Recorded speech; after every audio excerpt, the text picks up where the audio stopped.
It's the Center Fantasy Football Podcast. Welcome to the party, pal! Yes! Yes! Yes, this is my favorite part of the game. Analyzing all of the league matchups week to week. You can't win! Get him a body bag! Finish him! It is a bit above average. I said this sucks, and basically so do you. And discussing the boom, bust, and hidden gem players throughout the league. We ain't found shit! What the hell is Brett Favre doing here? I'm in town to play the Dolphins, you dumbass. Dan Marino should die of gonorrhea and rot in hell. Laces out. Touchdown! And here's your host, Allow myself to introduce myself. David Harbacken. Hello and welcome to the Center Fantasy Football Podcast for Week 4 upcoming. I'm your host, David Harbacken, joined by the Commissioner of the League. I'm actually joined by two happy... You both won, right? I know one of you won. So, I'm assuming... What? We both won this week. Yeah, I didn't pay attention at all. I mean, my team is in... I'm almost in Lutsky territory, to be honest with you. I'm just going to start playing video games during this stuff. Just gonna let you guys talk. I'm just gonna go yes, yeah, exactly. Commissioner of the league, Mr. Manny Friedman. What's up, everyone? A little under the weather, but battling illness to join us. I mean, if he has COVID, there's nothing else to do. It's not like anybody's gonna catch. Should we? No, COVID negative for sure. I got tested twice. Well, then whatever. Your the team. I wore the mask all last year. I know. I'm going to start wearing the mask too. I might as well start wearing the mask and just not paying attention, just like the Hagglers, who have suddenly taken over. Formula, baby. Mm-hmm. You've suddenly taken over my my whatever of caring and being good. All right, and then the 3-0 coach of the Hagglers, just barely out of first place, almost so close. Mm-hmm. So close. Well, 1.8 points. Yeah, exactly. Well, in the game, I mean, is that what the actual standings say? We're getting blown out in points, but right. In the game, all I knew was 1.8 points by Nicky Baby. Couldn't pull off. Of course not. All right. Well, let's take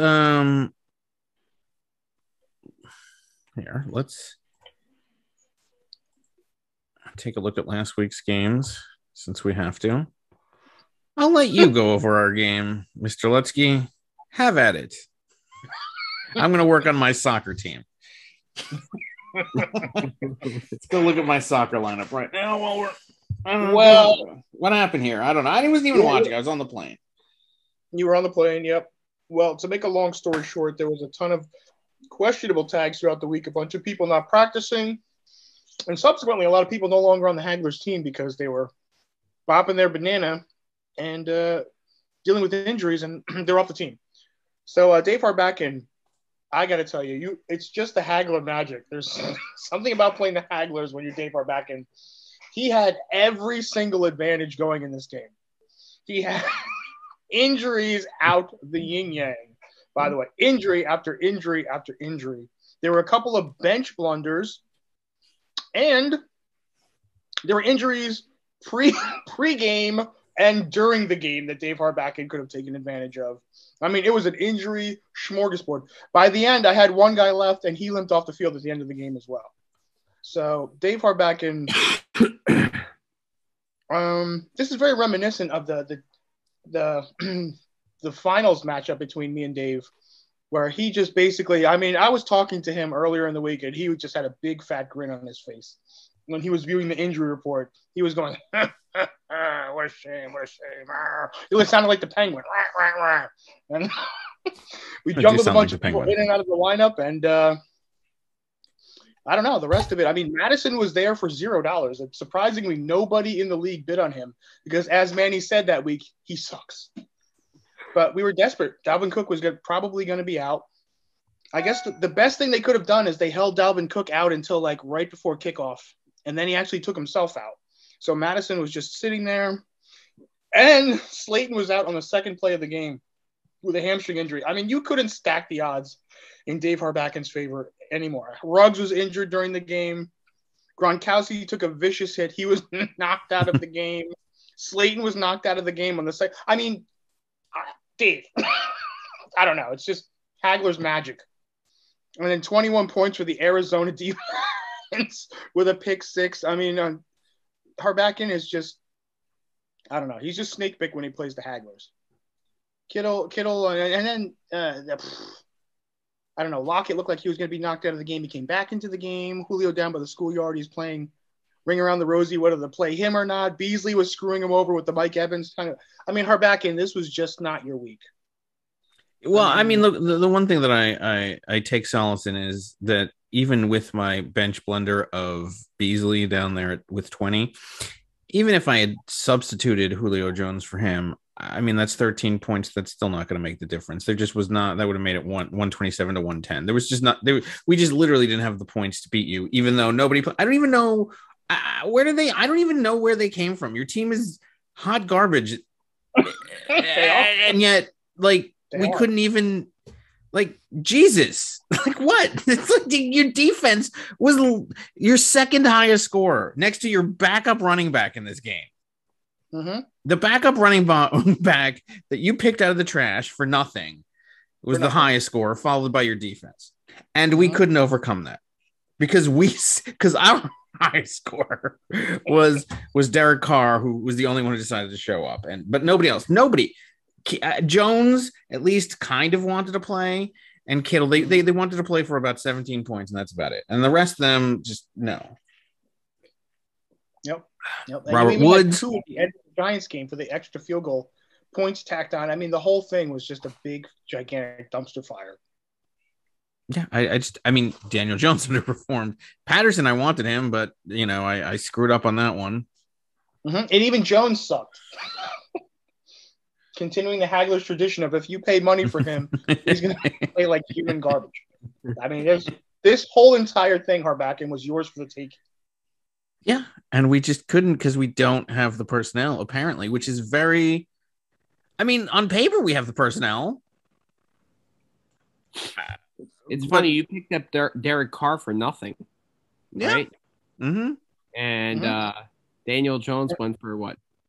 Exactly. He went for Winston numbers. Yes. And Tannehill actually outperformed Derek Carr the 1 week. He finally decided to show up. Mm-hmm.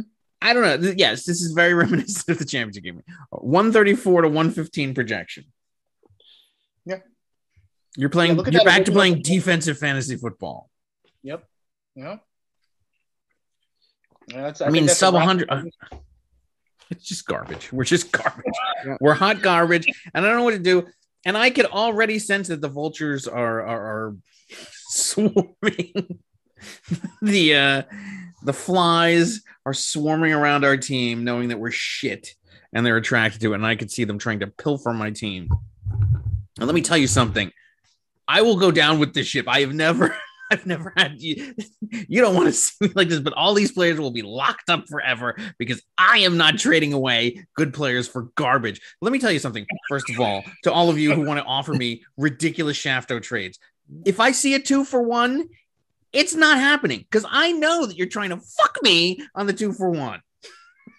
I don't need your extra garbage player. Just because you give me a mediocre player that's on your bench and then you're like, ooh, let me throw in an extra player to dump on your fucking loser team for one of your best named players, that's not going to happen. It doesn't make it sweeter. The deal doesn't become sweeter. The deal becomes sweeter if you want an extra one of my losers off my team. That's how you make it sweeter. You don't like this guy? All right. Give me one of your extra losers that you could dump onto my team. That actually I would prefer. I don't do 2-for-1s.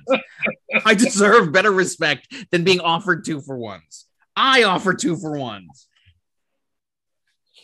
Secondly, you are not touching any one of these names. I don't give a shit how bad they are. I'll go down with the ship with the sunken cost. I don't give a shit. You're not getting your hands on them unless you give me a starter. If I see a bench player offered for a starter, it's not happening. You want Kittle?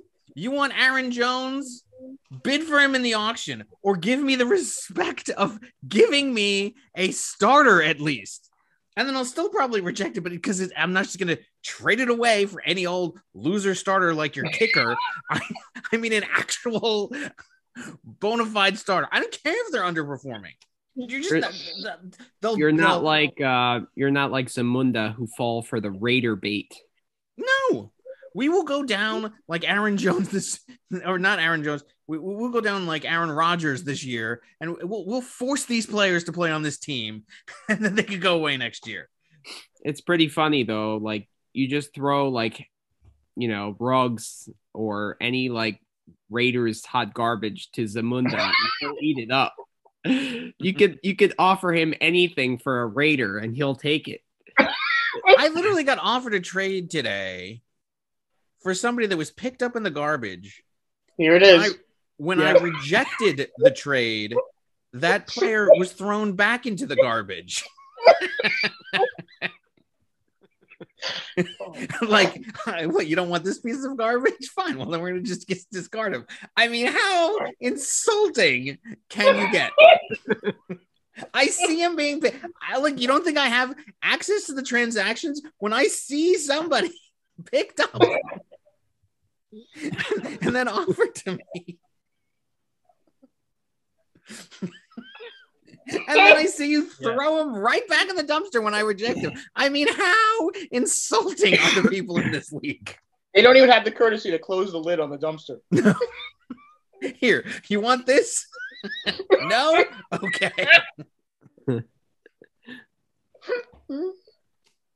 Unbelievable. Dave Harback goes off.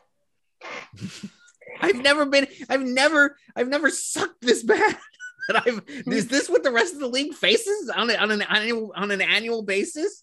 Holy crap! Wow. Well, that's all I have to say about this game. Yeah, me too. I think we can move on. Yeah. Okay. Where do you want to go now? Is this even there? Okay. Where do we go now? Let's go right down the list. Hackettstown's finest cranking out a win. All right. Go talk about this while I play some video games. Was it tough playing the all-bench team? Because I have them up next. I mean, he usually definitely has some bench blunders. So, the whole team's a bench. Yeah, that's not what he's referring to. Pretty He's much. referring to the fact that he had bench one time. Yeah. Did he? Yeah. Oh yeah. Yep. So I didn't watch much football this weekend because I was in Boston for a tennis event, probably where I caught this cold. But tennis events are notorious for colds. But that made it all this, maybe the fact that I didn't watch made it luckier for me. I was very pleased to see Allen go off for once. That's a crazy performance, 45 points. I didn't really get many twofers with Diggs as he was targeting Beasley on the 1603ers bench. And I think he converted, I don't know who else he threw touchdowns to. But he was excellent. Sutton was disappointing because they just fucking ran the ball against the Jets. That was good enough for them. I was pleased to see that Swift outscored Barkley. Swift has actually been excellent this year. So I'm not disappointed with the trade as of now. Tyson Williams against the Lions, that was a disappointing performance. I thought he would have a better performance against a pedestrian Lions defense, but I think they were behind most of that game, so they were like throwing the ball in the second half.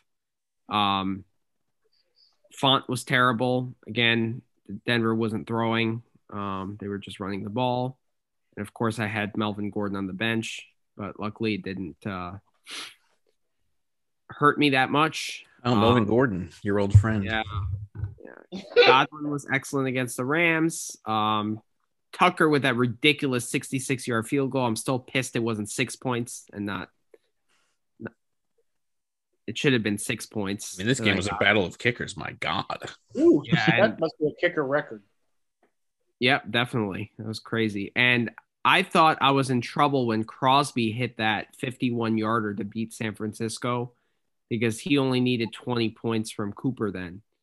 So I thought I was nervous going into the Monday night game, and I didn't want to be screwed 2 weeks in a row on a Monday night.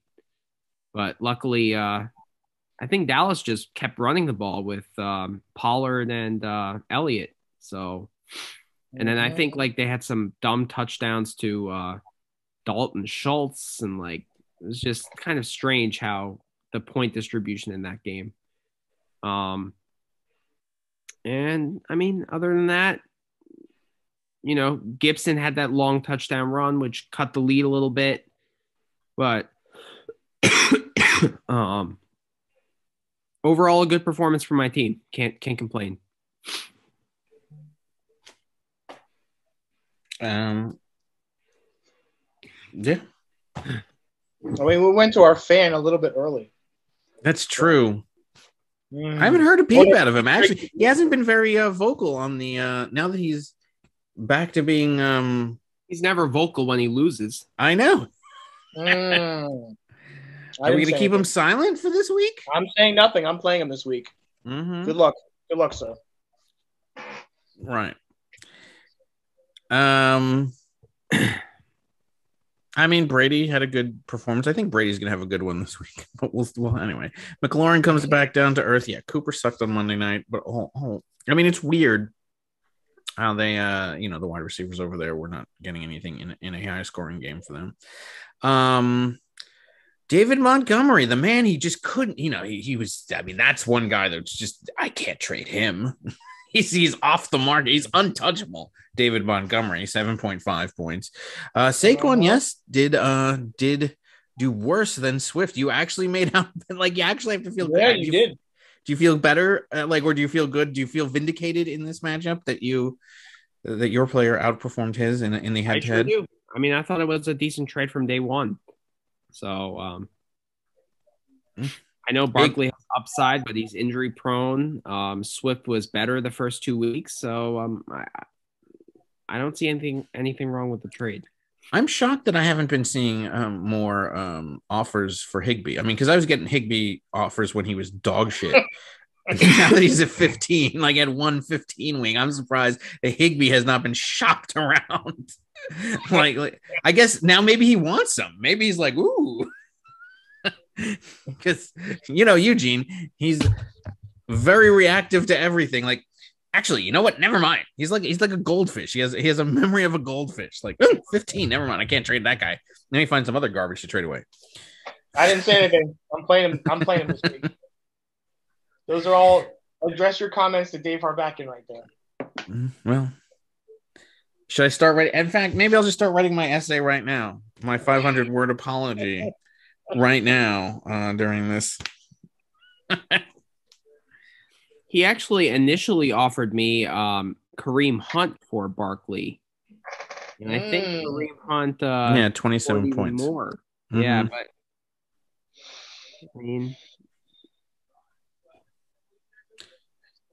I mean, whatever. I mean, Kareem Hunt doesn't have a Q by his name, but Swift does. Ooh, but so does Barkley. Yeah, well, I mean, I think Chubb gets a lot of the carries. Yeah, I mean, they both. I mean, I don't watch Cleveland Browns games, but I mean, like, yeah, yeah, they have two running backs, so yeah. And I think Swift is a bigger. He actually has some plays in the passing game. So, yeah. I mean, Kareem Hunt does too, but yeah, I mean, well, good win. I mean, I rarely. First of all, I don't think you should ever trade with your opponent in the week that you're playing him, but it worked out for you. Didn't work out for him, but yeah, I mean, he was trading with his opponent as well, so had to fight. I mean, obviously, yeah, and it was him. Couldn't have happened to a better guy. All right. Dave Harbakin getting those subtle jabs. Yeah. All right. Moving on to the next game. We're just going down the list. Is that what's happening here? I guess so. Yeah. Okay. So the Lightning Rods versus Tillett Trey. Tillett, actually, he was 2-0 going into this game. What happened here? He was cruising right along, yeah. Till he ran into Manny's opponent this week. I mean, Lightning Rods is no joke. No, he's not. Well, why don't you tell them everybody what happened while I go? I'm gonna go pick up. I think I'm gonna pick up a player right now. Actually, go ahead. There's somebody that I've been eyeing, and I just want to get it over with. So it's not even that I'm whatever. Just go ahead. All right. So Trey, I mean, 131 points normally in a week is pretty good, but Lightning Rods just was pouring it on. Mahomes with 28. I mean, Murray ran into an interesting situation in Jacksonville. They don't give up touchdowns, really. They give up a bunch of yards, but their red zone stuff was actually pretty decent. He came back down to earth with only 18 points.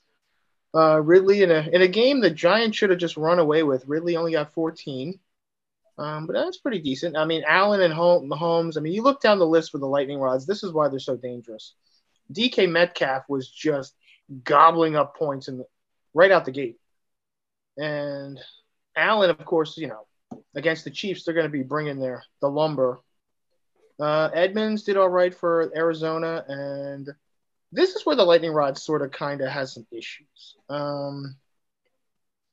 Moss actually had 18 this week, but this Johnson on the Jets that Lightning Rods keeps playing, you might want to spend some money in free agency and go get somebody. 3.3 points. I don't know if that's going to cut it every single week. He's lucky that everybody else balled out, especially Mr. Williams on the Chargers. But, yeah, look at these scintillating numbers right here. Really surprised that he made the lineup into week 3, I guess. The Jets lost 26-0. I don't know if he thought it was a favorable match or something, but 3.3 points would definitely ring a bell to get this guy out of there. See, Barkley had those kind of numbers in week 1 and week 2, and he was out of there immediately. Unless he's a diehard Jets fan. I mean, he is a Jets fan. Yeah. I mean, this score would have been out of control. Actually, Tillett's lucky he played him. And then, actually, this score could have been close to 200 because Hawkinson, again, only got 3 points. So those 3 guys totaling 6 points is very lucky. But then there's this guy Williams down there. I mean, this guy has been exploding. I mean, really is that Mike Williams? How many Williamses are on the Chargers? I know. And this guy, he should be traded. Season after season, he's good for 1 or 2 big catches a season. He has been absolutely ridiculous. Yeah, I would. Can't touch this guy. Look at this: 22, 22, and then 33. This guy is a monster. Sell high. I don't know why. I don't know why. Herbert's favorite target right now. Yeah, Dr. Hockey can get this guy. He would be undefeated because he would have supers all over the place. I mean, this guy is absolutely ridiculous. All right, so then Tillett's got some firepower over there. Robinson actually had his second. I mean, we're going to fast forward to this week, but he had a decent game tonight on Thursday night. But he racked up 25. Dave Harbakin doesn't really seem to believe in him. But I was watching the game. He's pretty decent on that team. What do you mean I don't believe in him? Now you said I don't believe in Robinson. I never said that. I said I don't believe in his backup. What's his name? I had his backup for a while. That's why I believe in. Up in the garbage bin for nothing after the draft last year. Yeah, and then threw him back in the garbage bin. Carlos Hyde. I had Carlos Hyde. I didn't believe in him. Yeah, Hyde was horrible. Okay, yeah, Robinson again. He balled out with 25, and then Thomas with 12. I mean, that's all you want out of your tight end. Get you double digits, and then Cooks is pretty hot over there, outdone by Williams. And then the kicker game, I mean, when you're look at this special teams defense shenanigans. When you're getting 36 points, I mean, that's basically, look at this. That's the difference in the win. That is. You're getting 36 points from between the defense and the kicker. That's what's going to put you over the top. You take those away, this is a squeaker. Especially with Johnson and Hawkinson. Yeah, with Hawkinson and Johnson getting 3 points each. I mean, Lightning Rods got bailed out by the special teams. And then Tillett Trey just got burned by Butt Kisser, and then the 1 point from Pittsburgh. That was very surprising. I mean, One Lightning Bengal Rod's player going that's- with the he's putting it all in on the defense, on the special teams, whereas he's sacrificing the RBs. Fuck the RB and the tight end. I'm going to focus on special teams. I'm going to tell you right now, if Lightning Rods can land himself some decent RBs, he is going to be monster. Right now, the RBs are really. I mean, Zach Moss had a good week as well. Well, I mean, he was lucky that Moss, had that many points. Yeah, but I mean, Williams picked up the slack. I mean, DK Metcalf. I mean, Tyler Lockett wasn't really favored in this Minnesota matchup. The hero really focused in on DK Metcalf, which was great for Lightning Rods. I mean, Trey still has a killer team, and he has a very important game versus a certain opponent this week, so I'm definitely rooting for him. AKA Manny's burner team. Miss Manny's already making changes. He notes, but yeah, I mean, Kyler Murray is the difference. If he doesn't get 40, there's a different dynamic on this team, but he's got enough, I think, till a trade to really go deep into the season and possibly contend for the number 2, 3 spot, maybe even number 1. Robinson and Edmonds. I mean, Arizona is a very good offense. To have Edmonds in there is pretty good. Cooks has been solid all along. I mean, he just ran into a buzzsaw team today in the Lightning Rods. Check out their benches. Yeah, let's see if there were any bench blunders that would have helped Tillett win it. Jamar Chase, of course, would have helped out. But let's scroll up and see. I mean, I don't know if there's any place that he could necessarily would have helped out, actually. Yeah, 22. It actually wouldn't have done too much. Yeah. I mean, tack on another 8. Oh yeah, I mean, where Allen was going to Emmanuel Sanders. He had Emmanuel Sanders. I mean, that guy. Is that going? But I don't know. Is that going to be a one-game wonder from him? Because he was. Let's look at his stats. He was subhuman, non-existent the first 2 games. Yeah, I was pissed. They keep going to him instead of Diggs. Where are we looking? Emmanuel Sanders on the bench. Oh, okay, right here.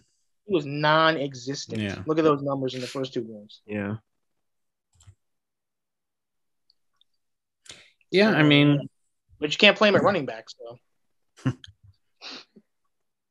mean, he doesn't even have another running back. Except for, he has Jacobs who was injured. Okay. I mean, that's really where he's, what's the deal with this guy? He's missed 2 straight weeks. He returned to practice, so maybe he could finally not have to play Mr. Johnson. Yeah. Otherwise, that was a tough matchup. Both of these teams, just brutal. It was the opposite of ours. They're not playing. They're playing offensive fantasy football here. All right, moving on. Yep. The burner team. Look at the burner team. Oh, 1. I know Geese has a lot to say about this because he was watching this very intently. Once Tillett went down, I believe the Hagglers thought an opening to first place, and I know that he was watching. I think he was watching this probably more intently than Zamunda themselves. Mm-hmm. All right, so Nick Saveri got it off to a great. I mean, Lamar Jackson he actually outplayed the hero Russell Wilson. That doesn't happen too often, right there. I didn't really think Gronky Kong was in that much trouble, and then the 31 points from Devontae Adams put Nick on the map. So he just needed he had Lamb and he had Smith going on Monday night. But let's back up a little bit. 30 points from Cooper Kupp. I mean, this guy in Los Angeles is the man. This guy, let's click on his thing for a second here. 30 points in this game. Right, I think that's the low too. It's the second lowest. Look, 36 the week before and 23. This guy is a stud. Cooper Kupp. Isn't that one of Nick's guys too? Yeah, Nick had Cooper Kupp. Mm-hmm. I mean, this guy has been stuck in the league right now. Yeah, hottest receiver in the league on a hot team, easily blowing away CeeDee Lamb. Devontae Adams did keep pace though, so it's kind of like a crisscross. So I mean, Robinson is hot garbage. The whole Bear offense is hot garbage with Fields right now. So that could be a weak point for Gronky Kong, which I'm sure he will address. Nick Chubb going against the Bears. I mean. They were sacking the quarterback so much they really, actually Kareem Hunt got all the points in that game. Yeah.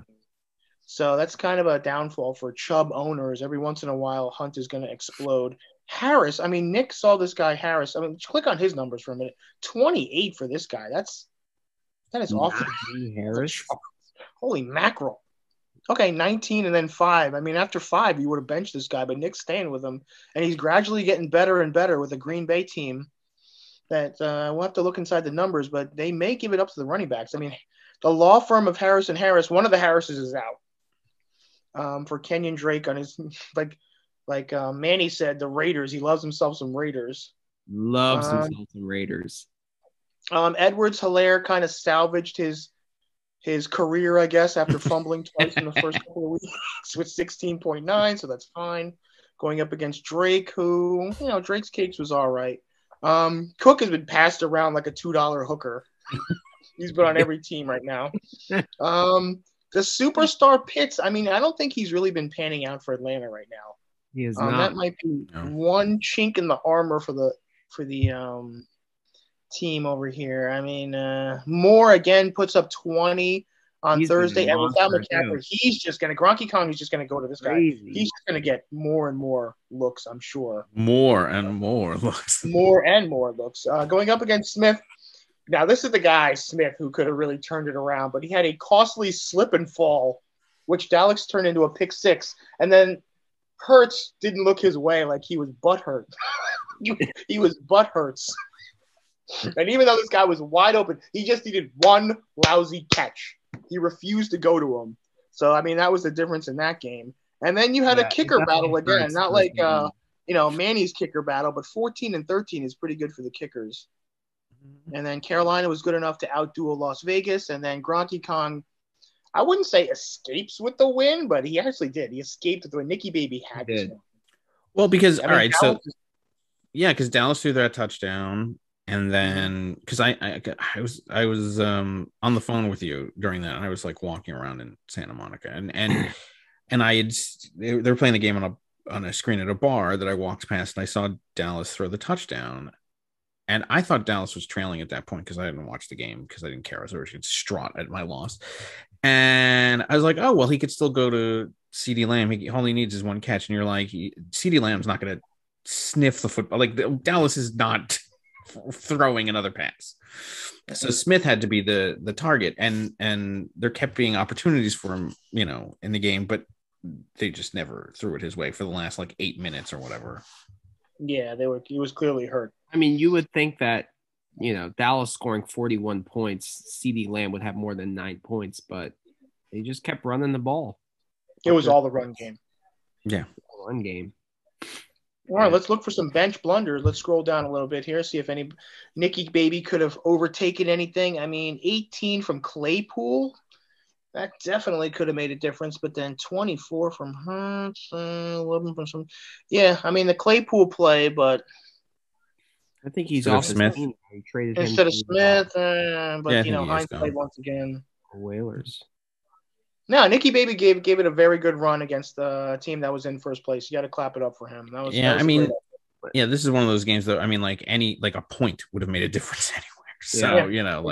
Anywhere. I mean, Gronky Kong has a good team, but if you look, closely, Kupp and DJ Moore have really carried him through these first 3 weeks. I mean, those guys have been monsters.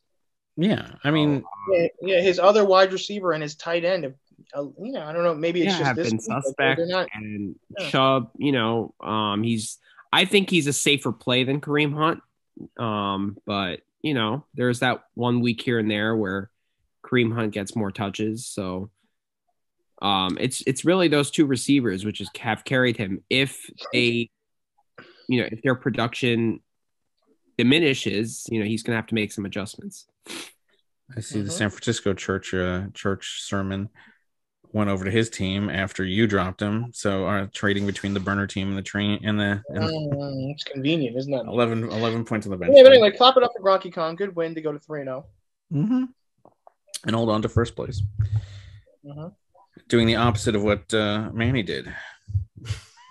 And you were so close to first place that first season, and then the second season you came in and just disappeared. Yeah. So he's not doing that. He's here to stay. All right. And the next game, actually, we should probably save that for last. Let's go to Cyberdyne versus Snake. Okay. Yeah. Snake Bit Wakanda. All right, let's go there. Ooh, yeah, Dr. Hockey. This Hockey one, had a huge lead. everybody thought Dr. Hockey was in the lead, and quite surprised to see that the kicker had to get negative points to lose the game. I think Dr. Hockey lost this in the second half of the Minnesota-Seattle game, actually, because nobody even questioned the win for Dr. Hockey. It was in the bag. Yeah, I had already written that. What? They give the classic, what? Yeah. So Dr. Hockey again, snake bit. He loses AJ Brown. 122. AJ Brown went out early. I mean, this is like a Dave game. You're just giving him the game. I don't know what happened here. Dr. Hockey. And the ultimate kick in the gonads is that Sherbert finally showed up as quarterback, balled out for 38 points, and Dr. Hockey loses. So yeah, I mean, it was all the Minnesota. I mean, because he was down by an insane amount, and he was down by like 50. Well, I could tell you it was 50. It was in the 50s because you had all he had was Cousins and Jefferson, and they get like 50 plus points. Mm-hmm. Yeah, they got like what 57 points, and he lost by 5. Great. Yeah. So Dr. Hockey was in full command of this one, despite Sterling Shepard going down early with an injury. Like we said, Sherbert balled it out. Marvin Jones Jr., he finally played the right mix, I think, of his wide receivers and what have you, because he always keeps the wrong players on the bench. Marvin Jones Jr. with 12, and then Kamara, of course, showed up with his usual 20 points. He better for $104. Carson with a surprising 16. Waller was a little bit disappointing with only 10, and then Oil Can Boyd with 13. Boswell, the kicker for the Steelers, with 4, and then the Tennessee defense, a little bit disappointing with 3. But again, Hockey was in full command of this one. Not too many bench blunders. He had Connor, but the 2 running backs really put it together. So yeah, and Boyd was in the flex, and you don't know that Shepard's going to go down with the injury. And now let's go over to the other team, Cyberdyne Industries, who apparently hasn't been paying much attention to football this season, and football lives matter, according to Mr. Lombardi. He wants to take out tackling because it's just unsportsmanlike. Let's take a look at it. All right, so let's bring it on back to the top. All right, kicking it off here. So the problem with Dr. Hockey was the Minnesota game. Up by a cool 50. Hooping it up like he's going to get his first win. And then Cousins found Jefferson for at least one receiving TD in the Manny Friedman a la Twofers fashion. So Cousins finished with 31. Jefferson finished with 26 to kind of make up for Brown's. What is that, a 0.3? Is that a zero in front of that? 0.3. I mean, come on. It's in the bag. The guy gets 0.3 points. Not so fast. Yeah, because you had the 3.6. But no. Yeah, they hooked it up for 57. Can you scroll up to the score for a second here? What percentage of his score? Almost half of his score was those 2 guys for poor Dr. Hockey. All right, and then Eckler had an excellent game with 22. I mean, those 3 guys combined for over 70-something points. That's got to be a kick in the gonads. Because let's look at the rest of the team was steaming hot garbage. Mixon barely broke double digits with 10.4, and then Hooper with a pooper, 9 points. Oh, and let's talk about Osborne from the guy who doesn't really watch football. Let's look at those stats for a minute. You're telling me this guy just randomly picked up this guy out of the dumpster, getting 14 and 20. He just happened to show up on his team. Prior to the 4.6 performance, Lombardi says, I don't even watch football. I don't even know who these guys are. Well, apparently he knows who somebody knows something. They didn't pick this guy up at random. He didn't pick him out of a hat. Okay, he had 20.10 points. He just happened to not perform this week with 4.6, but he still won. So I wonder if he's going to pick somebody else out of a hat next week that has 30 points this week conveniently. Cyberdyne Industries knows. The computer knows, right? And then Gould with 4, and then the Bronco defense smearing the Jets, the hapless Jets. So once again, is that just a random defense you picked up or against the biggest hapless, fumbling, bumbling, stumbling team in the league? I mean, he could just afford to walk away when you've got an AI doing all the work for you. So Pretty ballsy to go with three Minnesota players in this game, including the new Osborne. But, it paid off. Then Higgins, unfortunately for hockey, there was no chance because he was out. Galladay was injured. I mean, there wasn't much bench blunders. Fuller was with the team, kind of. Yeah, not too many blunders going on here except for Connor again. But what are you going to do? The other running backs did fairly well. Dr. Hockey is just snake bit. And playing Dave Harbacken this week, we'll see which one of these teams wants it less. I could tell you right now, my team is demoralized. Yeah. But we'll see. We'll see. Yeah, we're gonna see. This is gonna be very interesting. And Dr. Hockey making an early, I think, blunder in week 4, dropping the Tennessee defense going up against the Jets. But we'll see how that works out. Mm-hmm. All right, moving on to the last game of the week. Yes, it's the team that was in the 170s, barely getting 100. I mean, this all happened on the Thursday night. This just, McCaffrey going down on the Thursday night just spooked his team. Oh yes.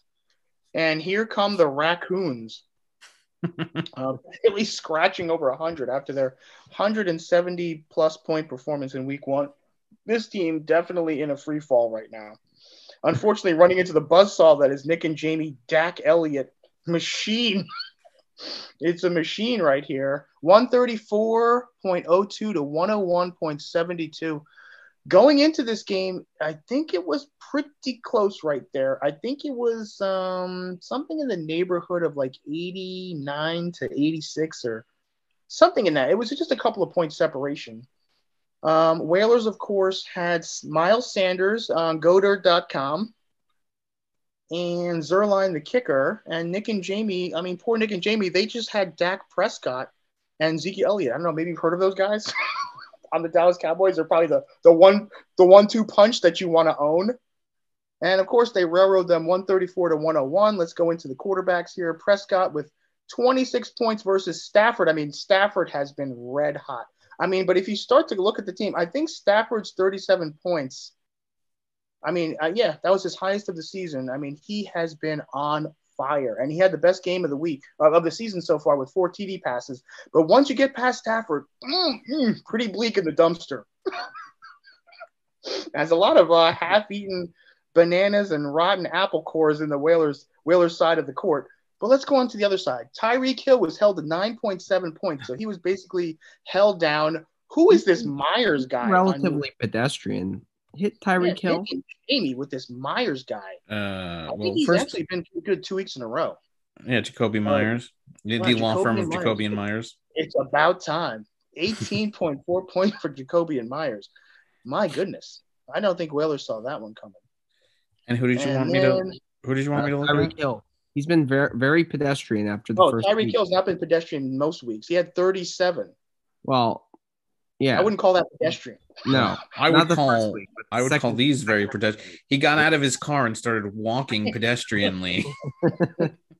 Yeah, he was obeying the jaywalking sign. Yeah, I mean, he had a bird scooter for the first week, and then just suddenly, like, you know what? I'm going to walk. I'm going to be a pedestrian. And yeah, well, the problem with Kansas City the last 2 weeks, if you watch the game, they've been turning the ball over left and right, which is pretty sloppy for them. So Tyreek Hill came down to earth. And then you get into the big combo meal for Nick and Jamie, the Zeke Elliott, Dak Prescott machine. I mean, you take these two guys away and they lose. They lose pretty handily, but these two guys basically carried the team. McCaffrey with the injury on Thursday night, this is where it started to go down the hill for the Whalers. Just 6 points, but don't worry about it. When we get to the next segment, he more than made up for it, bringing out the big wallet, brought out the hickory stick for free agency. Spending Hagler, like making the Haglers look like cheapos, like penny-pinching cheapos with his big stick in the free agent market. But right now, McCaffrey, will just leave it at this. Got 6 points, unfortunately.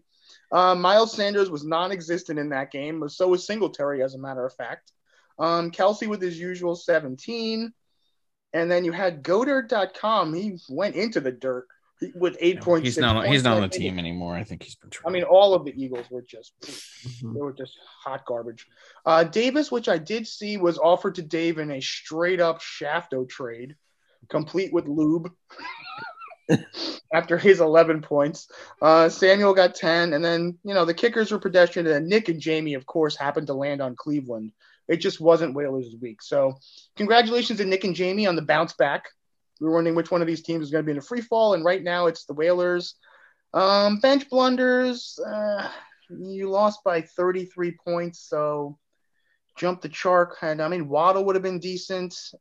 So Waddle and Williams would have gone up there, but again, some of Whalers players, it wouldn't have made a difference. His week was screwed the second that. The second McCaffrey went down, you can hear the Whalers. The Whalers is waddling to the dumpster. Mm-hmm. Yeah. I mean, he still has. I mean, look, he has. I mean, we'll talk about it later. But I mean, like, look, what are you gonna do when your star player like that goes down? I mean, you're screwed. So, trust me, I know. But he didn't make the mistake I did. He had Hubba Bubba on his bench already as a backup. Well, he paid. He paid for that. Trust me. He has actually. He has his last year backup on his team. Right. He just has to update his rosters like Eugene versus Nick in soccer. Yeah. He had his 2020 backup on his team, but you needed his 2021 handcuff, so he's paying a premium for that. All right. Well, I think that's it for the first half of the week. Let's take a break, I guess, and then come back and then talk about the big spending that took place this week. We're going to see some new levels of big spending here, people. This is the big leagues. All right. So we'll be right back right after this. We're spending with the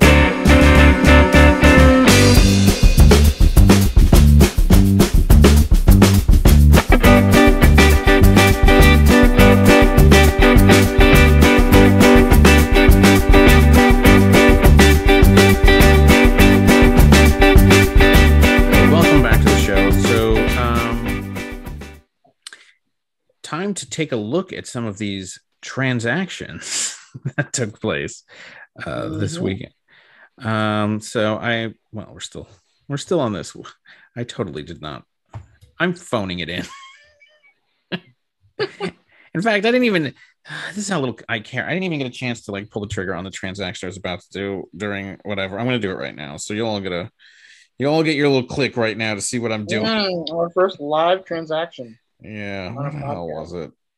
You could just criticize this move, but there's a reason I'm doing it. But there you go. All right. Oh, we got a bleep on our phone. They've added Matt Ryan and dropped Ryan Tannehill. Has he been swooped up yet? Has Tannehill been picked up? I mean, because people love to do that. I mean, they have it live on air. Anyway. I have Derrick Henry. Let me take a look. Whatever. We'll see if we have some more clicks during the more notifications during the podcast. Okay. So this week's free agents. I mean, there was a lot going on between trades and silent auctions. There was a lot that was happening this week. So first we have the Cincinnati defense. The Hackettstown's finest beat me to it. They picked up Tannehill.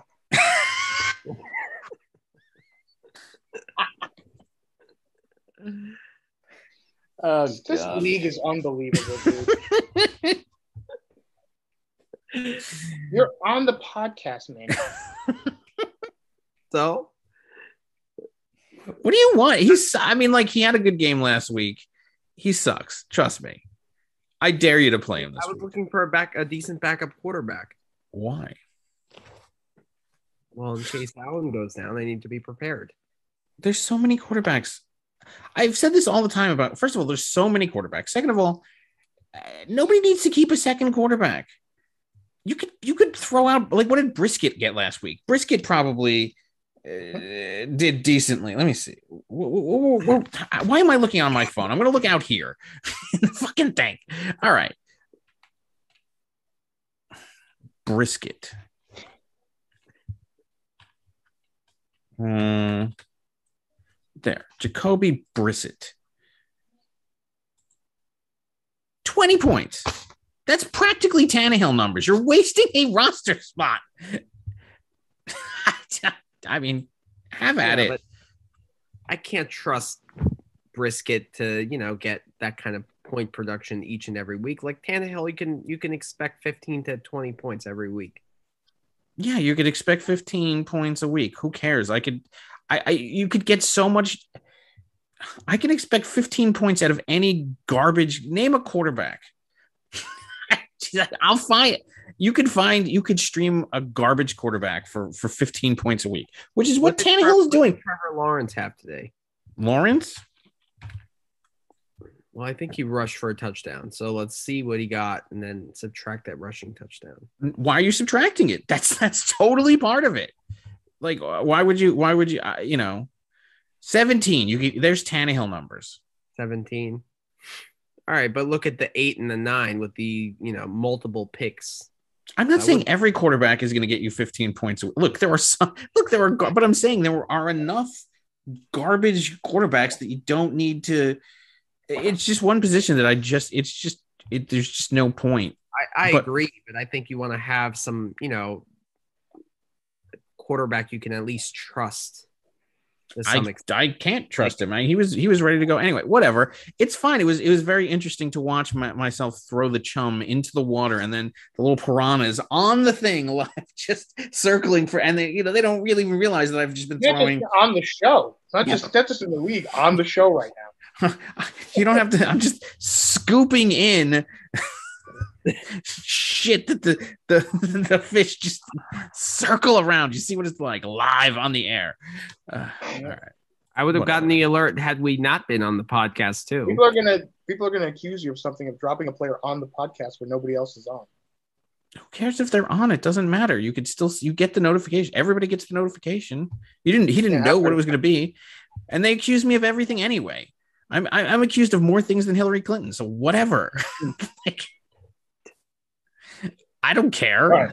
You've seen the results. Or we go over standings first. You want to go over clearly you want to talk about standings. Should we go into the standings right now? I don't know. Gronky Kong.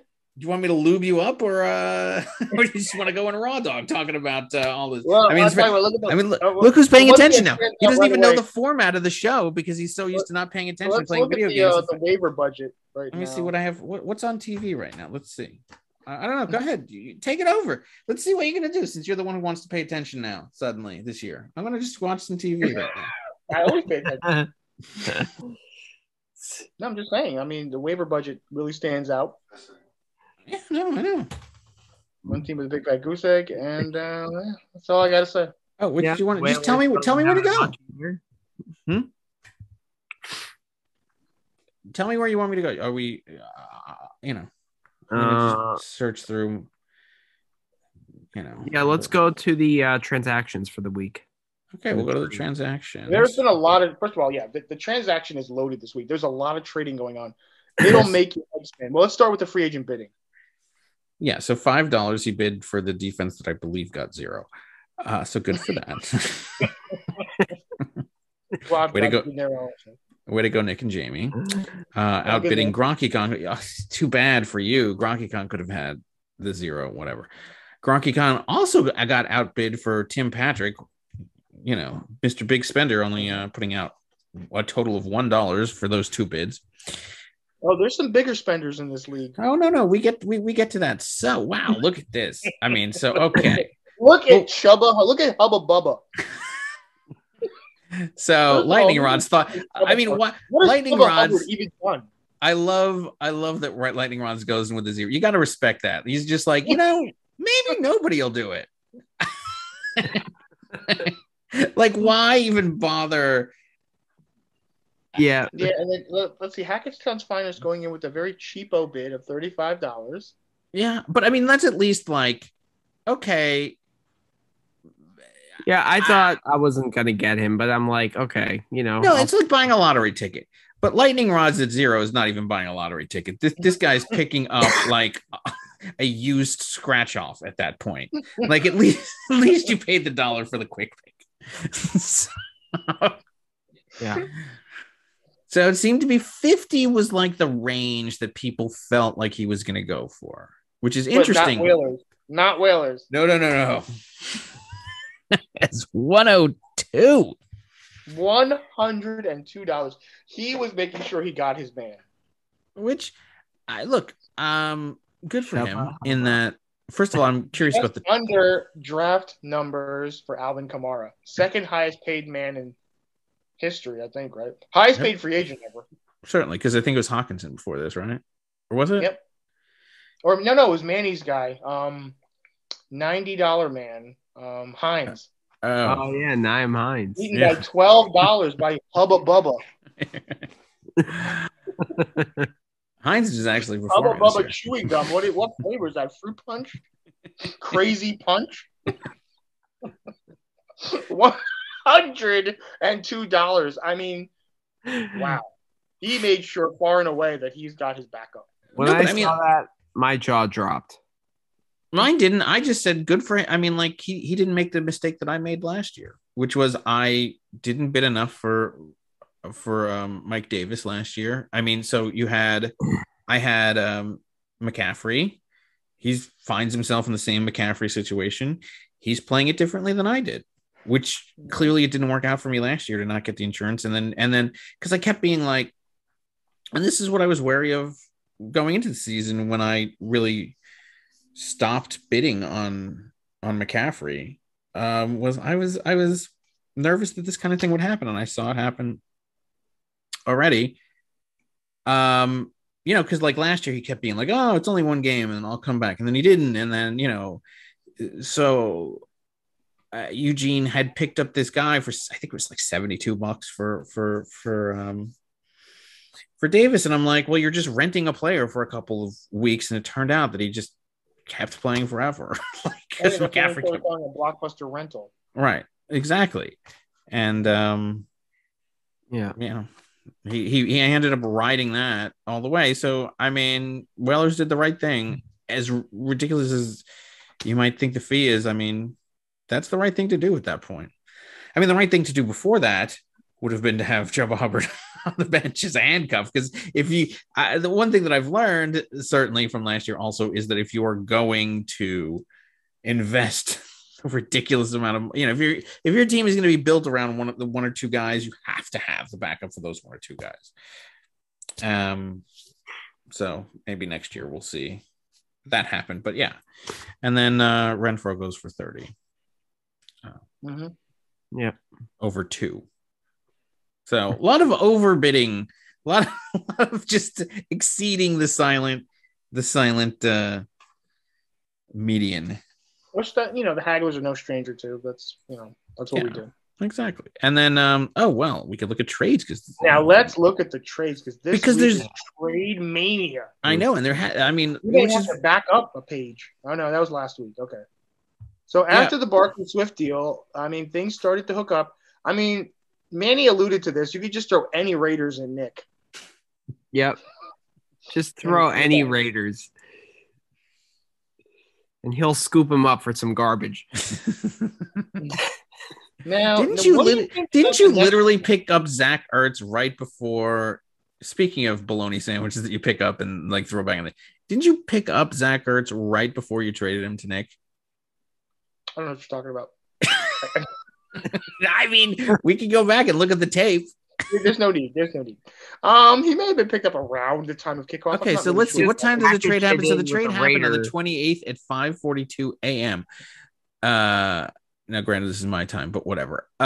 Let's see what time he was picked up. Okay, Lois Lane, Metropolis reporter. You're going above and beyond the Call of Duty here. You could have just told us when, but no. You want to make me do the research? I'll do the research. Let's see. So what did you say? The 28th? So we have to go back. Wow, there's so much that happened. All right, let's go back. These transactions. Jesus. There's a ton of transactions. There's a ton of oh my God. You can cut this down by just going into the ads on the top of the screen. So okay. So here was the trade, right? Ruggs and Ertz for 542. Oh my God. There's so many. Oh, wait. I think I just saw him, didn't I? let me go. What do you do? Previous. This is why people tune in for this stuff. Players. Yeah, added players. So he was picked up at 9:57 on the 20th. Oh, okay. You had a day or two. Yeah, exactly. It wasn't just before the game. It wasn't just before the trade. Okay, there you go. Okay, yeah. 2 so days. Anyway, so that was a pretty equitable deal. And then right up above that, what do you think about the Michael Thomas who just gets into a barroom brawl? I mean, you have a strong opinion on this, Dave. For Andrews and Kirk, I think both of those players are pretty decent. Kirk's gonna have a big game this week in the shootout against Los Angeles, and Andrews is one of the top 5 tight ends. So what do you think about that for a player who's not going to play till week 8 is the latest projection? Week 8 is always the projection for this guy. I think Manny got 2 good, decent. I mean, like gave you. Manny definitely made out in this one. I mean, he paid you with food stamps. Like it's not real money. It was a no-brainer. Yeah, he paid you with Disney dollars. Like it's not real money. Like that's not a real guy. Like he's just here. Take this off my hands. Mm-hmm. I mean, you didn't like Andrews the whole year. No, yeah, he did have 15 points in the last game. And why you Kirk like had 17 upside? Oh, 17. I'm sorry. Yeah, it's 17 points in the last one. 24 and 17 this game. This year, and then Andrews. I mean, look, 10 and 15. I think it's a gamble. It's a pretty big gamble.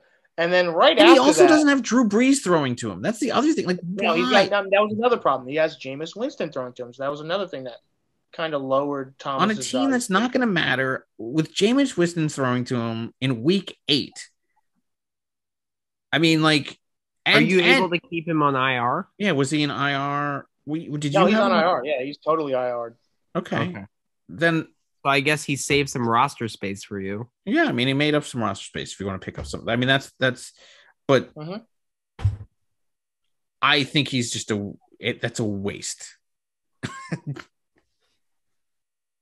mean, it's not the only trade that was made. So let's keep on rolling with the trades. Yeah, I mean, there's never been trades before in this league. I mean, this is finally the thing came. This is just a trading bonanza. Okay, and then here we go. Hackettstown's finest apparently was not done.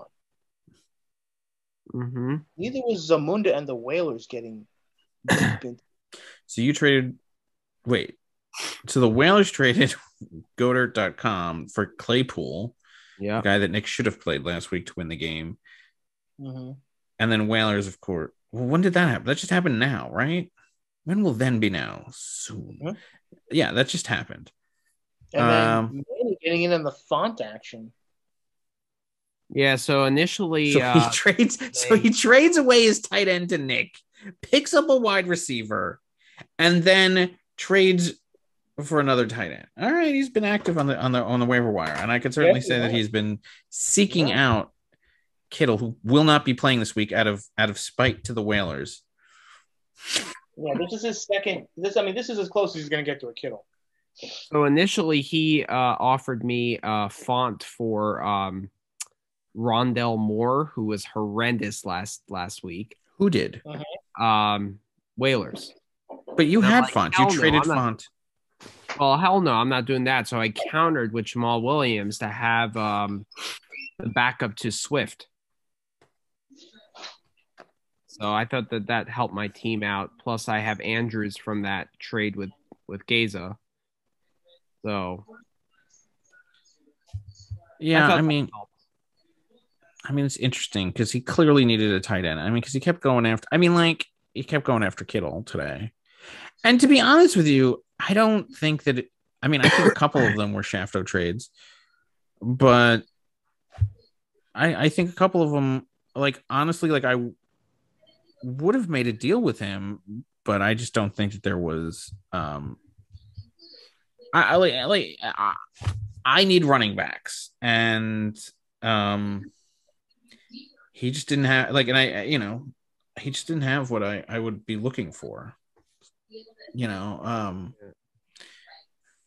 Because look, if you want to, and this is what I say all the time. If you want want like a Kittle level player, you have to either buy him in the auction or you're going to have to trade me for him, somebody of value. And I don't think that Kittle is necessarily worth CMC or Chuba, Hubba, Bubba, so there just wasn't a deal to be made there. It's not that I'm, I would have traded with him actually, and I rarely do. Although you rarely trade. I rarely do trade, and when I do, they get vetoed. Yeah, I mean you should make a trade with Gronky Kong because he rarely trades as well. I just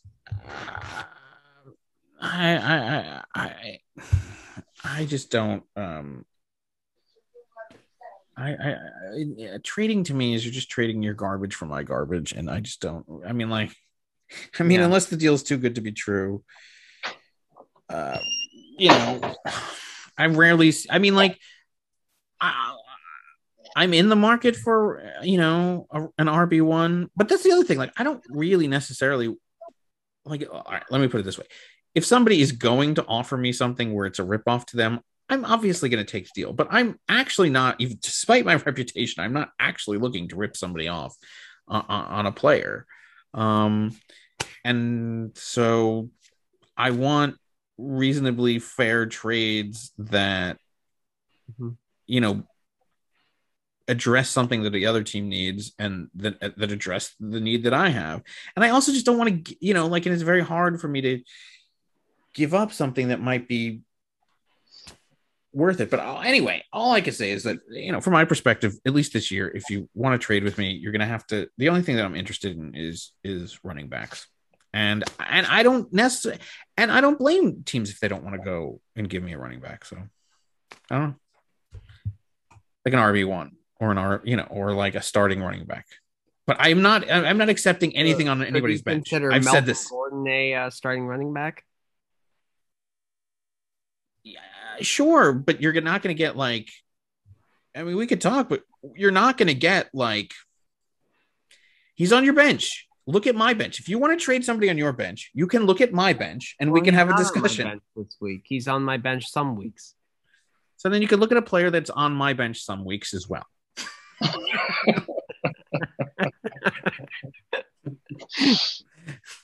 I think we're referring to the Saquon deal. Take a look. Otherwise known as the Saquon deal. I'm not going to negotiate in public right now because we can talk after the podcast about who you want to trade for Melvin Gordon. I'm open to the idea. I'm certainly open to the idea of getting Melvin Gordon. I don't think he's great, but I would be open to him. He's not. I'll take on your burden if you take on one of mine. Okay. But we'll see. Well, Kittle is on your bench, to be fair. Kittle is on my bench, and this is the other thing. There's a lot of people interested in Kittle. Yeah, you're not getting Kittle. And here's the other thing. And Kittle is on my bench currently because this is how I set my roster. So just so everybody knows, if somebody has a Q by their name, I set my roster days in advance as if I was going to go into a coma. Not a long coma, but a couple day coma where I just want to make sure that players are going to play for the week so that when I wake up from the coma, I wake up in a win and not a loss with players that I could have played, but they didn't play because they were injured as well. So just because Kittle on a Thursday is on my bench, which he might stay there despite Whalers, but absent that, he didn't practice today. He has a calf issue. We are monitoring this stuff. I appreciate everybody else monitoring my team for me. Because everybody's noticing. But let me tell you, we know what's going on. We're not, Well, you got a lot of cues up. We have a lot of cues, and we don't have enough room for non-cues at this point anyway, by the way. I mean, Lockett's a cue, but I mean, I guess here, just in case the coma happens, here. There you go. Who else? Do we have any cues? I think this is the problem. I literally don't have, and Pollard had a cue and didn't, but here. We'll go with there. We have and Taylor, by the way. Oh, he's done too. So, I mean, there's just too many cues. So here you go. We have an all non-Q team. In case we have a Coma team. There's the Coma team. If you refresh your rosters, you'll see our Coma team. In case something happens. What's happening to the Hagglers? Did you just leave us? Yeah. In case we decide to leave, or in case we go under for a couple days, I want to wake up having won. Anyway, anything else that we want to talk about with these transactions before you start? The transactions just on fire this week. Did you run out and go get your Vaseline as we look at the standings? No, because I'm a little bit disappointed with what happened tonight. What happened tonight? Mm-hmm. Oh, with Burrow and that. BBC called back. Yeah, I mean that could end We're up. already on to the next week. I don't even look at most of this crap. Well, all right. So, but you were so excited about the standings just now. What happened? Yeah, well, I'm not anymore. Let's move on. We'll do Belichick. Clearly, we need to do the standings earlier because you were so excited about it a minute ago. We'll look at the tape. We'll look at the tape and move on. Let's go. Well, obviously, we have the 3-0 teams, Gronky Kong and the Hagglers. Gronky Kong with a lot of free agency activity. I mean, you want to look at the moves here. Jesus. So, 30 moves by the Hagglers, and right there is Finest with 28. 58 moves between the Hackettstown teams. Yep. There's a lot going on underground. I mean, then you have like teams with 2, 6, 1. Anybody with Eugene 0. only with Eugene 1 move? So confident with team bench. Wow. What happened to Eugene? Eugene's not surprising. What's he going to bring in more bench players? He's already chock full of bench action. Still a Trey with 2. Yeah. And then everybody else seems to be getting close to double digits. I mean, 12 for Zamunda for the African connection, and then I think we're around that. We're at 18. So. Finest, really 28 moves for the Finest. But a lot of that was his drop out of the same player. Trying to artificially inflate his numbers. But as usual, the Hagglers are leading in that department. It's always every single season. That's one thing that's consistent. We always do the most ad drop. All right, so let's move on to this week's matchups. Where would we like to go? Well, let's start off with Wakanda. Okay. So we have the Coma team. Back to Wakanda already. I mean, getting a great start out of Boyd, but not so great out of Marvin Jones Jr. Yeah. I mean, it's a wash, so it's 25 points divided by 2. It's like 12.5 per wide receiver at this point. And the computer not being merciful to the 1603 is 99.71. And unlike the Hagglers, this is actually pretty accurate.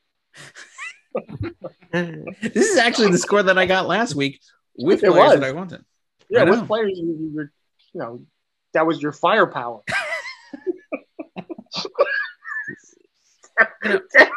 Looking pretty bad already. Hockey bumped down to 136 versus Dave's Isley 99.71. We're going for we're done with being overprojected. We're going down. We want to overperform. We want under projections. Oh my God, the ex-Hagler already making an appearance. Gainwell in the starting lineup. This has to be a Dave Arbeck ruse. This is the Coma team. See, look, we have all the Qs going down the line. Oh yes, I forgot about that. We have 1, 2, 3, 4, 5 Qs and 2 IRs. So yes, this is the lineup. Jamie members, yeah. Yeah, I mean Matt Ryan, we could, but other than that, and Matt Ryan, by the way, is gonna. We don't even have to do the ruse. We'll just move him over because he's gonna play this week. That's why we picked him up. Beastly, Pollard, Knox. Oh, no wonder you're at 99. What? Look at these players. Here, Zucchini is in the lineup. Zucchini.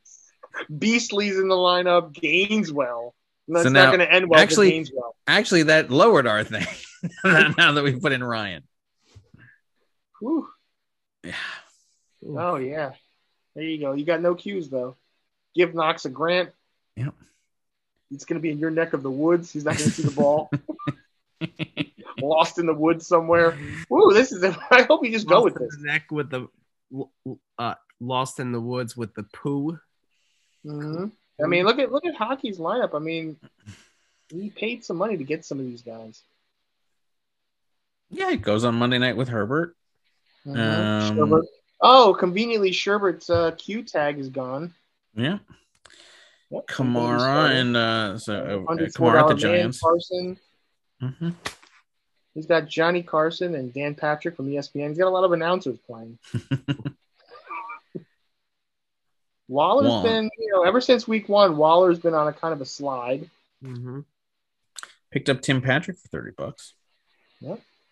So, I mean, look, hockey should have this wrapped up before Monday night, but if he doesn't, but if he doesn't, 81-19 with Dave Arbeck's shenanigans, mental shenanigans. We'll see. If he doesn't have it wrapped up by Monday night, then he still has a Sherbert and a Waller going on the Monday night game. 22.66 for Kamara. Those are quarterback numbers. Where? For Adam Kamara. Yeah. 22.66. Of course, Harbeck going with Gaineswell and Paul. I've never seen a lineup like this before. It's the Coma lineup. Scream bullshit. It's a Coma lineup. Obviously not going with this Coma lineup. This is all just trickery right now. I have no comment. Lulling Dr. Hopkins. I'm gonna win this one in a landslide. Look at this jobber team I'm facing. I have no comment on this. We're seriously considering this lineup.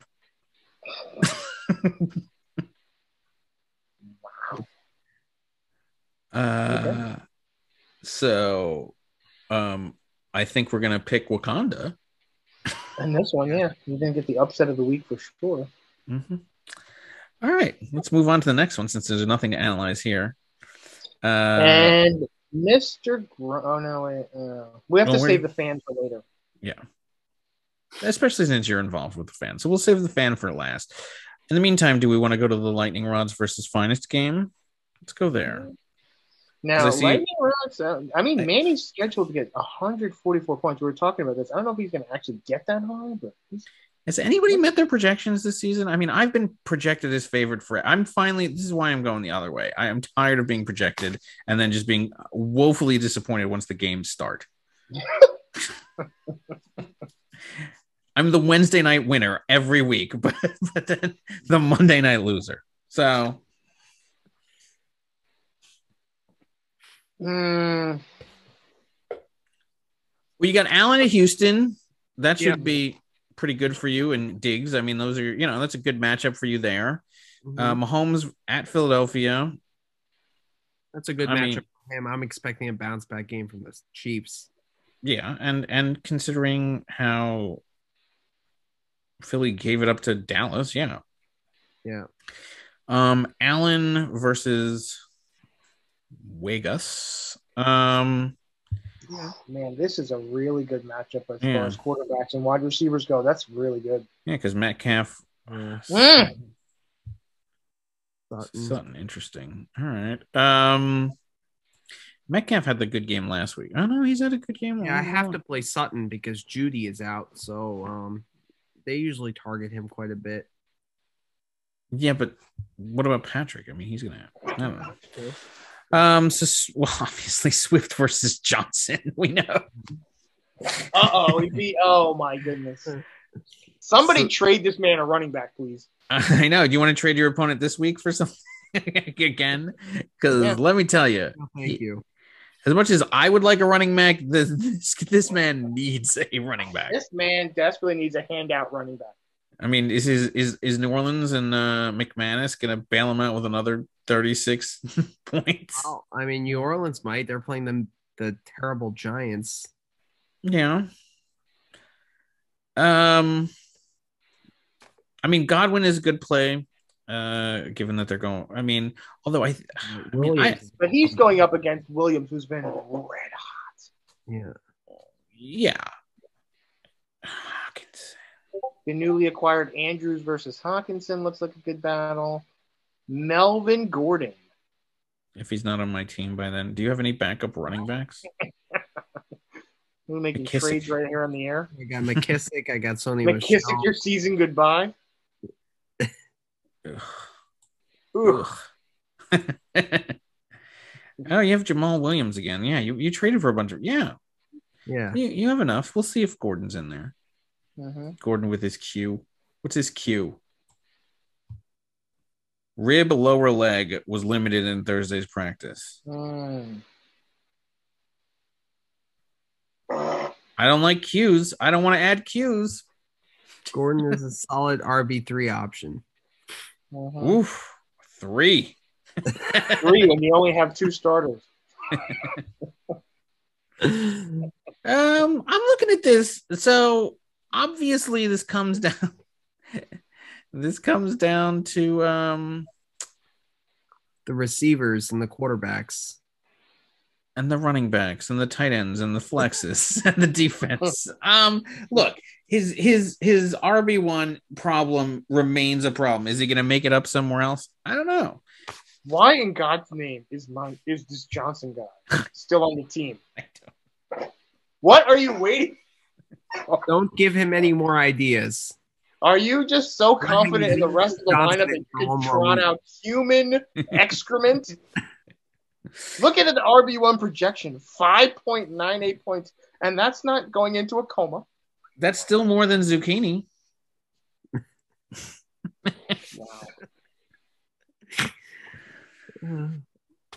I mean, looking at this game, I better have a lead going into Monday night because he has a lot of weapons going into Monday night. He's got Keenan Allen. He's got Mike Williams. If Jacobs play, I'm assuming he's going to put him in for – well, I guess he can't put him in for Johnson if he plays. Yeah, because Johnson plays Sunday. What's the Q status on Mr.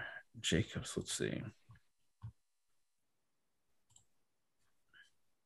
Well, he returned to practice, so he's presumably going to be playing, but that's a big risk. It's a good sign to see Jacobs on the grass, as John Gruden asked for the other day. It was limited, which doesn't guarantee that he'll play. Extra day should help, got the backup, Jacobs so did dodge. He doesn't have he'll have a big fat goose egg. Consider him more likely to play than not. I mean, you got to do it. I mean, what does it matter? What does it matter? Put him in. So, all right, you'll lose the 3 points. You'll sacrifice the 3 points for the chance that you'll have an actual quarterback. So yank him. Come on, man. So if Jacobs plays, he's going to have 3 guys on Monday night. Well, that's better than Ty Johnson or whatever playing anytime, anywhere. So do it. What's the projection on this one? I mean, it's close-ish. You're favored by a lot. I don't know. Look, if Jacobs goes, I think this becomes problematic for you. Well, I'll probably need like a 40 to 50 point lead at least at the minimum going into Monday. You're going to need a lot coming out of Allen and Diggs. Yeah. And I have a lot riding on that Denver-Baltimore game. Yeah. Both of these guys are East Coast. Oh, because it's Dave Harbakin's looking at it. I was going to say, why don't games start so early? Oh, yes. Add 3 hours for all of the real-time people. Yeah, I don't know. I think that's what it comes down to. All right, let's move on. So let's actually do games that have already started. So we'll do Gronky Kong versus Tillett Trey. Now, this is 3-0 against 2-1. This is a slugfest. This is going to be pretty good. Yeah, and we already have 20 points from Robinson this week. Yeah, Robinson's cranking out 20 right now. Gronky Kong has to be must have at least got his attention right there. And he's actually increased his original projection. So the original one was 138.91 to 125. He's now up to 133 in the live projection. So I think the Kyler Murray Rams game is going to be a shootout. I think Murray's going to have a lot of points this time. Russell Wilson at San Francisco, I don't think that's going to be as much of a shootout. I think Robinson Pitts is still Gronky Kong's, weaknesses. Yeah. And Hilaire, the Eagles don't give up much rush. This is actually going to be quite interesting. I'm actually surprised Gronky Kong still has Allen Robinson in there.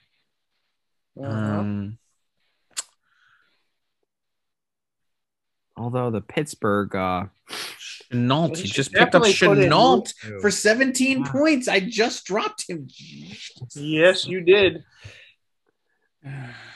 Gronky Kong should definitely put in Mooney for Cooper Kupp. Yeah, definitely. Why is he loading up on Bears wide receivers? 1.9. Perfect. Why wouldn't you put him in for Kupp? Yeah. Why don't you go with the all Bears wide receiver team there? Here's what you do. You drop Russell Wilson and you go get Fields for the Bears. Totally. That way you can get two. Look, Ridley's going to have a good game. Evans, okay, so here's the thing. I think the Tampa Bay game is, because where's Tom Brady going to go with this? He's going to go to Gronk. He's got to go to Gronk in this one. Well, you think, but we'll see. Yeah. But Tom Brady should have a really, he wants to win that game. So then, what is Edmonds? Okay, whatever. Thomas, has he been doing? I think he's been doing all right. Both of these tight ends are questionable. That's what you're asking for out of a tight end. Cooks and Moore. This is a very good one. I couldn't be happier with who's playing who this week. Somebody has to lose. More at Dallas and Wilson. Look, I think that Tillett actually has the advantage here. I just do. Yes, because you got Robinson and you have Murray. Murray's going to have a huge game. Yeah. But I'm saying, there's Robinson on Gronky Kong, and then that's really the only weak spot. What about Brandon Cooks? What do you say about your burner team there, Manny? This is a really close game. The fact that Robinson already got 20, I think, gives the slight edge to Tillett here. But how's the 17 hurt from the bench? Already some bench. We'll see blunders. I don't know, pre-bench blunders. 13 and 17. So wow. We'll see. It could be Chubb's turn this week. If he can match Robinson at least, that would be big for Gronky Kong. Cooper Kupp is going to be amazing again, and I think that Carolina Dallas game could also be a high scoring game. So DJ Moore, he's been tremendous. He's going to have to continue that to win this game. So and then the defenses are playing each other. So, and I do think Green Bay is a better play than Pittsburgh, but I don't know. They'll probably both be in around the 4 to 5 point range, I guess. I'm assuming. So they'll even each other out, I guess. I'm taking Tillett on this one. I'm taking Tillett, but just because of the Robinson score. Yeah, yeah. Although we do know that Thursday night performers never seem to pan out for the rest of the week, but yeah, that's the only problem. People who do good on Thursday night usually lose. But this wasn't so good. It's usually the guy who gets 50 points, on Thursday or something. Yeah. Then they usually fall off. This is just a solid Thursday performance. And I don't know. All right. Should be a good game, though. I'm definitely going to be monitoring that one. Yeah, I'm not monitoring shit. I don't give a fuck anymore. Where are we moving on to? Let's go down the line. We'll go down here. Oh wait, the Cyberdyne versus the Whalers. Cyberdyne. All right, so Cyberdyne Industries is getting a little bit of a kickstart at a mix-in, although he left the game late with an injury. Finishes up with 13.7, and that kind of dips Cyberdyne under 120. Whalers projected at 135. He's got Stafford in the big game. Of course, he has Hopkins, who's no longer a Q. Hopkins and Thielen. Sanders and Hubbard. And his newly acquired $102 bionic man, Shubba Hubba Bubba Hubbard. All right, let's go with the over under for what Hubba Bubba Hubbard's gonna get. I say he'll get 5 points. I mean, that's usually done so far in relief of McCaffrey. Let's look at that. Has he cracked double digits? Let's go in there. Okay, yeah. 10.9, but prior to that, I mean, obviously he wasn't playing. You're playing at Dallas. So Chubba Hubba Bubba Hubbard, what are we predicting here he's going to get his first game? I don't know. I feel like every you deduct a point for every dollar spent over 75 for a player in this league. So that's negative 70. Points. I think Hubbard will be fine. I think I'm going to put him in just under 20. I'm going to put him under the Miles Sanders 20. 20 points for Hubba Bubba Hubbard? Under. What? 17. I'm going to give him 17. I'm giving 17 points. Between 10 and 12. 10 and 12. Okay. Do you think this raises the value of a Robbie Anderson, for instance? Are they going to go more to the air game? Maybe. Yeah. But you still have DJ Moore who's getting it anyway. Who's their? I don't know.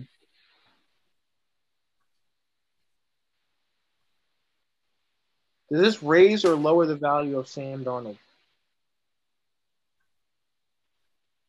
Probably slightly, but I mean, this is not a season-ending injury for McCaffrey either. Yet, I mean, it wasn't last year either. I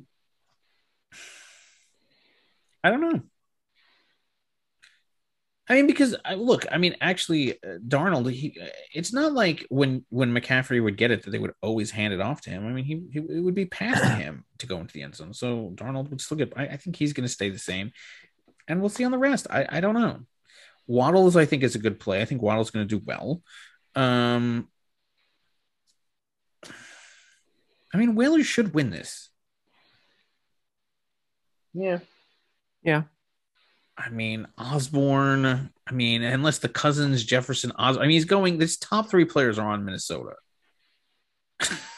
Oh, he's going Minnesota heavy again. Minnesota heavy, yeah. Against Cleveland, his top 3. Both of his wide receivers are Minnesota receivers. Oh my goodness, that is unprecedented. And his quarterback. A lot riding on that game. Can he get double twofers? Is he going to be the first man in fantasy football history to get double twofers? Yeah. Yeah, like I traded Madison if he wants to go all Minnesota. Yeah, just go to Minnesota. just take the team. Take the team. Mm-hmm. No, Whalers should have this. Wow, if Minnesota gets shut down on offense, Lombardi is finished. Yeah, and then Kirk Cousins will throw all his passes to Thielen. Yeah. Imagine that. Yeah, exactly. We have another. Yeah. Exactly. The other, and then Whalers has the if Whalers doesn't win this game, yeah, there's no way. This is 100% my lock of the week. Put it in the book. Absolutely. Mm-hmm. I don't even need to look at this garbage anymore. He wins this game. All right. Zamunda. All right, let's back up a minute here. Zamunda, who should I say for the 4th straight week, is barely Barely keeps his interest in He fantasy. barely keeps his interest. I mean, it's a 50-50 right now. At this point, it's 50-50, so he better wake up. So what happened here? What is 0 from the demolished? Cincinnati defense. So that Boy, starting off with spotting him a player right. with a big bad goose egg. They paid $5 for. All right, so you got Prescott versus Carolina and Jackson at Denver. If anyone have some Raiders that they want to get rid of, you know who to contact. Well, you know what? I've got the Barber. I have Carr. Yeah, Barber and Carr. Nick, you still have time. I mean, they're all playing on Monday night. You can have a huge Monday night. Exactly. He even has the Chargers kicker. So literally his whole team can play on Monday night. Yeah. Yep. Wow, I don't. Is this? Let me just take a quick analysis of this. See how close Nick is going to be to 0-5. I think Jacoby and Myers is going to have a good game this week. Yeah, probably. Tyreek Hill at Philadelphia. I don't think he's going to have this is not his game, I don't think. Devontae Adams versus Pittsburgh. I don't know. CeeDee Lamb versus Carolina. I mean, CeeDee Lamb might be okay. Harris, I think will be fine. Drake's Cakes at the Chargers. Drake's Cakes is a risky play because Josh Jacobs might come back. Right. Barber. Yeah. I don't know about that play at all. Yeah. And then Elliott and Hines, I think that's a good play for Nick and Jamie. I think Nick and Jamie wins this. I'm looking at this. I think Nick and Jamie we'll take this game, even spotting him a player. Well, the spotting him a player makes it definitely interesting. I mean, we'll see. It brings the live projection almost even. I mean, it does. And then, does he have any running? So he has the other Harris. He got Harris, yeah. But that's his backup running back in case he doesn't go. Like, no, I got to go with Nick and Jamie. Hey. This one is going down again. Yeah, I got to go with Nick and Jamie here. I think Kansas City is going to have a big bounce back game against Philly. I don't think they're going to go 1-3. And how many do you think that Tyreek Hill gets this week? I would say over 20 for sure. I say under 20 for sure. Really? Yep. Under 20. Well, then he'll make it up with Kelsey. That's possible, but I'm just saying I think Tyreek Hill gets under 20. Huh. All right. Okay. I could be wrong. I don't know, but that's just my sense. Yeah. Okay. So. Okay, what we've all been waiting for. It's the fan. We did his thing too early before, so now we saved it for prime time. Mm-hmm. So the fan, I'm gonna take over this one. Burrow had a sneak touchdown called back, so I was hoping to get all the points I could. He finished with 26. I don't think that's going to be enough to offset Tom Brady going back home to the revenge game. He's going to have like 60 points. It's going to be a mother-loving beatdown. He's going to beat the crap out of the Patriots and Bill Belichick. He's going to beat them down with a hickory stick, and it's going to be bad. Luckily, though, we have one of the heroes of the plot line, Rob Gronkowski, who is not leaving my lineup. You have to shoot him in the face and drag him out of the lineup, drag his dead carcass out of the lineup. I don't care what happens with his Q. He's playing. All right, so we'll take anything we can get out of this mess. So there's nothing we can do about Tom Brady. Then you have McLaurin going up against the Atlanta Falcons, who we're going to see how that turns out. That is Hanky Panky's favorite target at quarterback. Patterson, which is one of those guys that Dave Harbacken slipped through the clutches of his fingers. He had him. And then Brown from Nicky Baby. Like I said, it's already Raiders at Nick. And it turns up all blackjack against Amari Cooper against Carolina. I mean, the Dallas could be run heavy like they were before, and Cooper could be left in the dust, or they can throw it a lot. I mean, and then you get down to the meat. You got Barfley and Montgomery, trade bait central, Montgomery, going up against the two studs. Now, Dalvin Cook was out last week with an ankle injury, so we'll see if he plays. Madison did okay, but, I mean, Cleveland, I'm not Lombardi. I'm not that Minnesota heavy, but I'm pretty invested in Minnesota. And then you've got Gronk versus I'm sure Higbee should be shopped around for junk bond deals. Watch out for your inbox tomorrow morning. Higbee and some picked out garbage, half-eaten, Munster from the dumpster tomorrow morning. Whew, that's going to be stinky for Higbee. And then you've got Gibson going up against, Atlanta, but he's questionable. What's the injury to Gibson all of a sudden? That's new. Does it matter even? Concerned about? Let's see.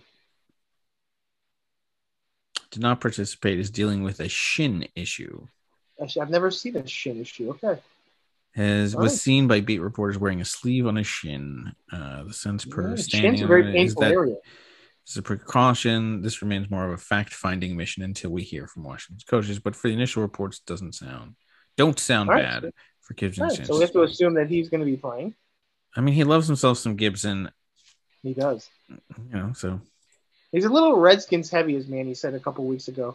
The football team D-Jack, we'll see how McVay uses D-Jack. That is definitely a boom or bust play. Yes. And then we have the kickers are both pretty decent, and we have to thank Dr. Hockey for the Tennessee versus Jets. I mean, again, we can't cover all your bases. Well, I appreciate it too, Dr. Hockey, since I'm playing you. But why? I don't understand. You see how horrible the Jets the defense that's playing the Jets. Dr. Hockey, I mean, he's responsible now for Gronkowski and the Tennessee defense on the team. And the rest of these guys don't even worth scrolling down, at least on my side. Let's look at the other side. I'm praying that maybe Eugene decides to play Rodgers, but I highly doubt it. Gaskin and Ayuk, Edwards. I mean, the rest of these guys are just pure bench fodder. Of course, I want to pick myself in this game, but Eugene definitely has with the Brady homecoming, I'm just hoping Gronk snarfs up a lot of targets. Yeah, but I think you got such an edge in the running back battle, and I think that's going to offset whatever Brady produces. Plus, I'm expecting 10 plus from the Tennessee defense. We'll see. I mean, the Jets have been they're horrible. Absolutely. This is the closest I've seen to a defense getting close to their original 10. Yeah. That never happened. So hopefully they'll deliver on that. I am foreseeing the need to not write an apology next week. The Hacklers are going to win this. I mean, come on. I mean, Brady is all he's got. Really? That's true. Brady, McLaurin will be fine. He'll be serviceable. Well, the thing is, scroll down a second. If Barkley doesn't play, what does he got? Even if Barkley does play, what does he got? Kareem Hunt. Okay. Yeah, Hunt. You know he has all the He has all the backups. He's look. One thing that I will say about Eugene's team is he will never not have a position that can be filled by some bench play because they're all on the bench. So he's not going to have a problem fielding a team. I mean, you want to know where all the players are that you're looking for? They're all on his bench or his starting lineup, which is the same thing. No, Tom Brady is the only thing that you have to worry about in this game. And you're getting some Gronkowski points out of that too. So, and I think that's where it's going to go. So, no, I'm picking the Hagglers. Yeah, and I think 26 is a good number for Burrow. Yeah, that's a good number. He had 30 with that touchdown. No, 30, 32, 31. But yeah. I think he exceeded his projection. Don't pay any attention to the 137, 118 projection because that doesn't mean anything. Yeah, it doesn't mean anything. Right, I know, but I'm saying on top of that, your running back is so much better than his. I know. It's not even close. Plus, everyone just runs the ball against the Jets. They're so bad that you don't even have to implement the passing game. Right. Oh, we saw that with Denver last week. Yeah. That's what Denver did last week. Right. You just don't even bother passing. Right. Just milk the clock, get a couple touchdowns, and that's it. It's like playing the Hippos. Right. Yeah. All right. Yeah. I think that's it.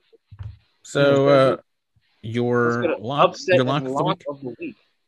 I told you who my lock of the week is. My lock of the week is Whalers versus the Blues versus Cyberdyne. There's just no. I agree with that. I mean, Yeah. My upset of the week. I'm going with myself. It's going to be based on points. It's going to be Hackettstown upset. Yeah. I agree with that. Yeah, I will too. Yeah. That was easy.